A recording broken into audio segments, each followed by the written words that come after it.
সত্যি বলতে একটা সিস্টেম, এই সিস্টেমটা মানতে আমার সত্যি বলতে ভীষণ কষ্ট হয়। যে কারো বাবা রেলে চাকরি করে, কারো বাবা কলেজের প্রফেসর বা উচ্চপদস্থ কর্মচারী, তো তার মেয়ে মানে তারা যেহেতু এসছি, তার জন্য তার মেয়ে ছেলে মেয়ে আর কি ফর্ম ফিল আপ করবে 200 টাকা দিয়ে। আর কারো বাবা হয়তো মানে রিক্সা চালায় বা নুন আনতে পান্তা ফোড়োয় আর কি, এরকমও ব্যাপার অনেকেরই আছে, অনেক জেনারেলেরই।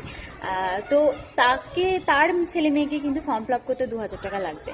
তো সেটা আমার একদমই মানে আমি এটা একদমই মেনে নিতে পারি না।